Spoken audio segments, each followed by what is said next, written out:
This started during my second year of college. I was a quiet student. I kept to myself, focused on classes, library hours, and going back to my rented room before dark. I didn't drink. I didn't party. I had no interest in relationships. My goal was simple: finish my studies and leave this place behind. That's when I noticed her. Her name was Eliza. She sat 2 rows behind me in one of my lectures. At first, it was just glances, then small smiles. Then she started waiting outside the classroom. She would ask unnecessary questions, walk beside me, laugh a little too loudly. I was polite, but distant. One afternoon, she finally said it clearly. She told me she liked me. She said she had been watching me for months. She said she felt something strong, something meant to be. I wasn't interested. So I told her the truth. I told her I needed to focus on my studies. I told her I didn't want a relationship with anyone. She was really desperate. She begged me to be with her, but I didn't want to distract myself, so I rejected her. She didn't give up. She kept trying for many days, but the result was the same. She would give me flowers, gifts, ask me out on dates, but I didn't accept anything. One day, she didn't come to college. The next day, when she arrived, she seemed completely different. She didn't look at me. She didn't talk to me. She wasn't clingy anymore. I thought maybe she had finally given up, which was good for both of us. 3 nights later, I woke up at exactly 3:17 a.m. I remember the time clearly because my phone was glowing beside my bed. The room felt heavier, like the air had thickened. I couldn't move my arms or legs. Sleep paralysis, I told myself. Then I smelled something. It was like burnt hair mixed with rotten flowers. From the corner of the room, I heard whispering. Not clear words, just a low, wet murmuring, like several mouths speaking at once. My heart was pounding so hard I thought it would tear out of my chest. I tried to scream, but no sound came out. When I finally regained control, the whispering stopped instantly. The smell vanished. The room was normal again. I didn't sleep after that. Over the next week, things escalated quickly. My books started falling off shelves by themselves. I would find strands of long black hair on my pillow, even though I lived alone and kept my room locked. My dreams turned violent. I dreamed of being buried alive, of hands clawing at my chest, of a woman standing at the foot of my bed, smiling with her eyes completely black. I started seeing symbols. They appeared on my notebook covers, scratched lightly as if by fingernails, circles within circles, crossed lines, shapes I had never seen before, but somehow recognized. When I tried to erase them, they wouldn't come off. They faded only after I burned the paper. My body began to fail. I lost weight rapidly. My appetite vanished. I vomited almost every morning, but nothing came out except bile. Dark bruises appeared on my arms and back, shaped like fingerprints. Doctors found nothing wrong. Blood tests were normal. Scans were normal.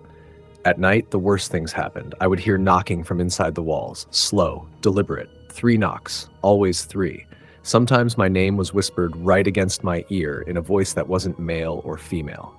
When I looked in mirrors, my reflection lagged slightly behind my movements, like it was deciding whether to copy me or not. One night, I woke up screaming. I was standing in the middle of my room, barefoot, holding a small cloth doll in my hands. It was stitched crudely with black thread. A lock of my own hair was tied around its neck. I don't remember making it. That was when I realized something was actively trying to kill me. I stopped attending classes. I stopped answering calls. I barely survived on water and crackers. I felt something inside me. Not possession exactly, but influence. Like a presence leaning into my thoughts, filling my head with despair, telling me to give up, telling me to jump, telling me to end it. On a Sunday morning, out of pure desperation, I walked into a church. I wasn't religious. I hadn't been inside a church since childhood, but my legs carried me there on their own. The moment I crossed the threshold, I felt a sharp pain in my chest, like something inside me was burning. I collapsed near the entrance. A priest rushed toward me. He didn't ask my name. He didn't ask what happened. He looked at me and his face went pale. "You have been cursed with black magic," he said quietly. Those words terrified me more than anything else. He took me into a small room behind the altar. The moment he began praying, I started shaking uncontrollably. My teeth clenched so hard they bled. My mouth opened and sounds came out that were not my voice. Deep, guttural sounds layered with something else. The priest stopped. "Who did this to you?" he asked. Without meaning to, the name slipped from my mouth. Eliza? The priest nodded slowly, as if he already knew the answer. He told me it was a love-binding ritual, twisted into a death curse. He said the intention behind it was absolute possession. If she couldn't have me alive, she would have me dead. The exorcism lasted hours. I don't remember all of it. I remember holy water burning like acid on my skin. I remember screaming until my throat tore. I remember seeing things crawl out of the shadows, shapes that folded in on themselves, whispering in languages that hurt to hear. At one point, my body arched unnaturally, and I felt something rip away from my chest like a hook being pulled out. Then everything went silent. When I woke up, it was evening. I felt empty, exhausted, but clear. The weight was gone. The whispering was gone. For the first time in weeks, I felt like myself. The priest destroyed the doll, the symbols, everything connected to the ritual. He warned me never to look for her.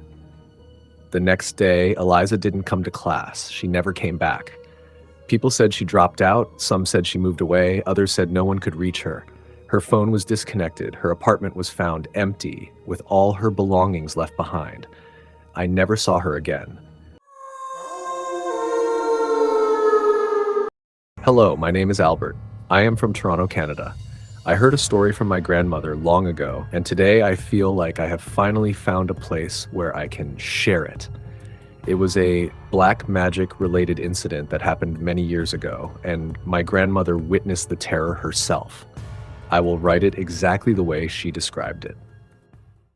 My family wasn't very wealthy. They couldn't properly provide for me. Because of that, I started working as a maid from an early age. The family I served lived in Ravenford Province, a quiet and fertile land surrounded by forests and winding dirt roads. At that time, the Ravenford estate was the largest house in the entire province. It was 2 stories tall, with stone walls aged by ivy, and a garden that wrapped around it like a green ocean. At the very top of the house was a small, inn-like structure on the roof. Travelers had used it decades ago, but it had been locked for as long as anyone could remember. The mistress of the house was Lady Margaret Hale. Her husband had died years earlier from illness, leaving her alone with her 2 children. Edmund Hale was the elder son. Clara Hale was the younger daughter. They were wealthy, yes, but more than that, they were kind. I began working for them when I was only 16 years old. I expected to be treated like a servant. Instead, they treated me like family. I ate the same food they ate. I slept in a warm room inside the house. Edmund was deeply religious. He prayed every day and attended church regularly. Clara was gentle, soft-spoken, and always smiling. The house felt like paradise, until the watch arrived. Edmund had a habit. Every Friday, he traveled to the city, where he stayed overnight with his pastor friend, Father Lionel, and another friend named Victor, the son of a wealthy merchant. He always returned on Saturday morning. That Friday, I remember feeling uneasy the moment he left. He returned the next day, just as expected, but something was wrong. Lady Margaret noticed it first. On Edmund's wrist was a watch, silver black, with strange markings that looked unfamiliar. Lady Margaret gently asked, "Where did you get that watch, Edmund?" He smiled, but it wasn't his smile. He explained that he had visited Victor's house. Victor's father had recently brought many watches from abroad. Edmund said he had tried one on, then removed it when he felt unwelcome by Victor's father. Later, Victor's father insisted that he keep it. Lady Margaret didn't think much of it and told her son to freshen up. She didn't know that at that moment the house had been marked. From that day forward, Edmund changed. He stopped praying. At first, we thought he was simply tired, but days passed, then weeks, and not once did he open his prayer book. He locked himself in his room. Before, Edmund was obsessed with cleanliness. He asked me to clean his room twice a day. Now he screamed if I even approached the door. He stopped bathing. A sour, animal-like, rotting smell began to seep out from under the door. When he came out to eat, he ate with both hands, shoveling food into his mouth like he hadn't eaten in years. His fingers clawed at the meat. His jaw cracked loudly as he chewed. Lady Margaret cried the first time she saw it. She didn't understand what had happened to her son or why he was behaving that way. Clara was too scared to approach him. Then came the nights. I was the first to see them. Green eyes, glowing, low to the ground, moving between the hedges of the garden. And the sound, a growl. Not like a dog, not like any animal I knew. It sounded hungry. Soon, Lady Margaret and Clara saw them too. Mist began to rise at night, thick and unnatural. It swallowed the house completely, even when there was no fog anywhere else in the province. The air felt heavy, like something was breathing with us. Lady Margaret asked a neighbor to bring a doctor from the city, since she couldn't leave the house. She thought her son might be suffering from some kind of illness. The neighbor brought a doctor from the city. He arrived in the evening, examined Edmund, and spoke with him. No physical illness, the doctor said. But Edmund laughed, a low, broken laugh. They couldn't move him. If anyone tried, he attacked like a beast. The doctor left, or so we thought. As he reached the door, he turned to me and said he had forgotten his bag. He asked me to bring it. When I returned, the doctor was gone. Vanished. The bag was still in my hands. The next day, the neighbor went to return it. He came back with shocking news. The doctor had never arrived at his chamber. He was missing. One evening, Edmund emerged, clean, calm, and normal. He said he was going to visit Father Lionel. Everyone was surprised and relieved. Maybe he had finally returned to his normal state. I watched him walk into the darkness. The mist swallowed him whole. That was the last time I ever saw him alive. 2 days later, Father Lionel arrived. He said he had come to check on his friend because Edmund hadn't visited him for over a month. Lady Margaret was shocked. "What?" she said. "He went to visit you 2 days ago." Father Lionel looked confused. He said Edmund had never come. Lady Margaret grew worried and contacted the police to search for her son. She began telling Father Lionel everything about Edmund's behavior over the past few weeks, but she didn't mention the watch. Who would ever think it was the cause? Father Lionel grew suspicious. "Did he bring anything new into the house?" he asked. "Anything at all?" Lady Margaret thought for a moment and then said, "His friend's father gave him a watch." The pastor wanted to see it, but Lady Margaret said it was still on Edmund's wrist. By then, night had already fallen, and Father Lionel said he would return the next day. As he was leaving, he heard growling sounds coming from the garden. Through the mist, he saw green eyes staring back at him. He walked quickly and went straight to the church. Father Lionel returned the next day, and clearly terrified. He shocked everyone with what he had discovered. He said that through his spiritual knowledge, he had learned the truth. The watch Edmund received was cursed with black magic. Victor's father disliked Edmund and didn't want his son associating with him. He was jealous of Edmund's wealth and his strong faith in God. Victor's father worshipped Lucifer in exchange for success. That was why Victor's father went to a witch and performed black magic on the watch. He knew his son would bring it home. He knew Edmund would wear it. "Man-eating ghouls were sent after your son and after everyone in this house," Father Lionel said. Lady Margaret collapsed in tears. Father Lionel then asked, "Is there any place in this house that has been locked for a long time, somewhere untouched?" Lady Margaret told him about the small inn on the roof that had been locked for many years. We all went there. The door was locked from the outside. From inside, we heard growling sounds. Father Lionel slowly opened the door. A warm wind rushed out, carrying a rotten, unbearable stench. He shone his torch inside the inn. What we saw was terrifying. There were 2 dead bodies. One was only a skeleton, completely stripped of flesh. The other body was half-eaten. It was Edmund. The cursed watch was still on his wrist. Lady Margaret burst into tears. Clara was too shocked to even move. She stood frozen, staring at her brother's body. Father Lionel said, "We must exorcise the watch right now. If we don't, none of us will survive." He entered the inn, removed the watch from Edmund's body, poured holy water over it, and began chanting from the Bible. The moment the exorcism began, everything felt wrong. Growls echoed from all around the garden. Green eyes appeared everywhere in the mist. Clara suddenly screamed. She lifted into the air for a moment, then fell hard to the floor. I rushed to her and held her. Lady Margaret collapsed and lost consciousness. Clara opened her eyes. They were blood red. She glared at Father Lionel and lunged toward him. I tried to hold her, but she threw me across the room. I couldn't stand. From the floor, I saw Father Lionel pour oil onto the watch and set it on fire. Clara froze for a moment, screamed loudly, in a way no human ever should, and then collapsed. I slowly lost consciousness. The next morning, I woke up in a hospital bed. My entire body ached. Clara was lying beside me. Father Lionel arrived and said the curse was finally over. The police recovered the bodies, but they couldn't identify what kind of animal had eaten them. No known animal feeds that way. The bite marks didn't match anything recorded.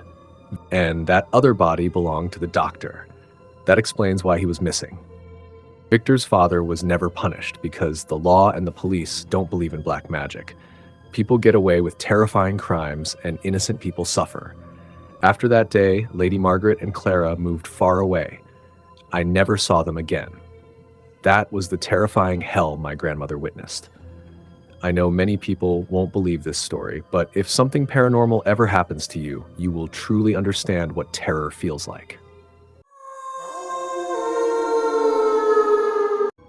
What I am about to tell you is not something I imagined later in life. I heard it many times, always the same way, with the same pauses, with the same silence in between. This happened in the early 1900s. It was a rural area, mostly farmland. Back then, land was not property. Land was survival. There were no written maps that people trusted. Boundaries were remembered, not recorded. They were marked by stones, by trees, by the words of elders, and sometimes by blood. My grandfather's family owned a narrow strip of fertile land. Next to it was a much larger estate. That land belonged to a wealthy man named Harish Chandra.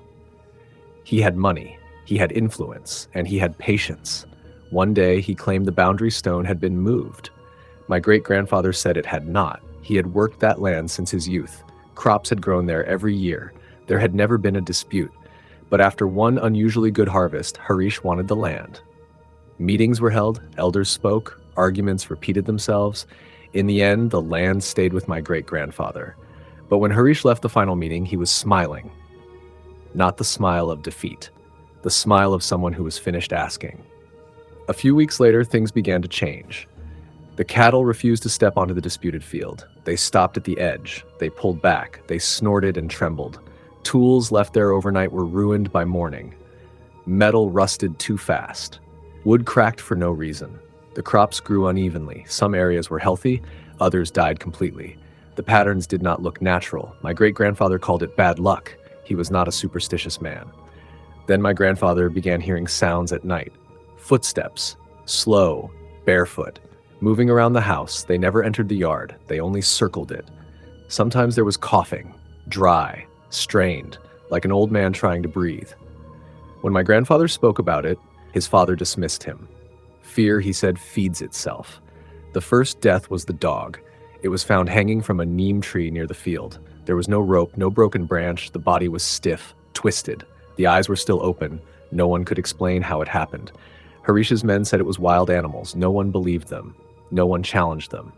Soon after that, my great-grandfather became ill. Not suddenly, slowly. He stopped eating. His skin darkened, as if bruises were spreading underneath. At night, he complained of pressure on his chest. He said someone sat on him while he slept. He also said there was a voice. When my grandfather asked what the voice said, his father answered quietly, "It is counting." Local healers were called. Their medicines failed. One healer, an old woman from another village, refused to enter the house. She stood at the gate. She said something had been planted on the land, something tied to the soil.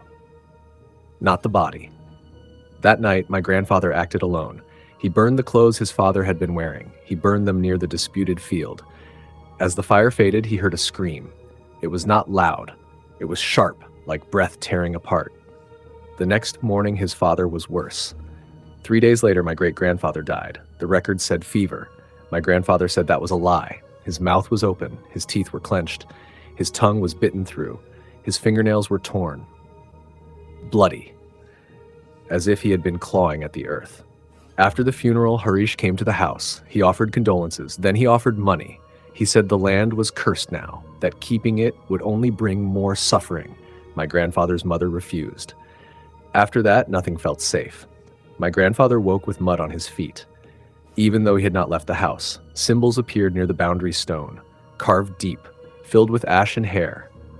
One morning, he saw a figure in the field, kneeling, facing away. When he called out, it did not turn. It sank into the ground. Neighbors stopped coming. The crops failed completely. Then my grandfather's younger sister died in her sleep. No marks, no illness. She simply stopped breathing. That was when my grandfather confronted Harish. He did not accuse him. He asked one question: "What did you bury on our land?" Harish answered calmly, "The land knows who it belongs to."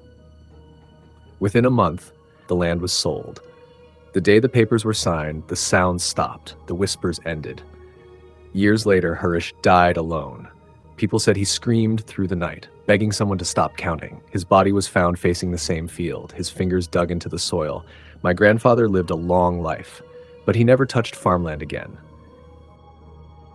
All right, guys, the horror ends here for tonight. There will be more terrifying experiences on this channel, so don't forget to subscribe and like the video.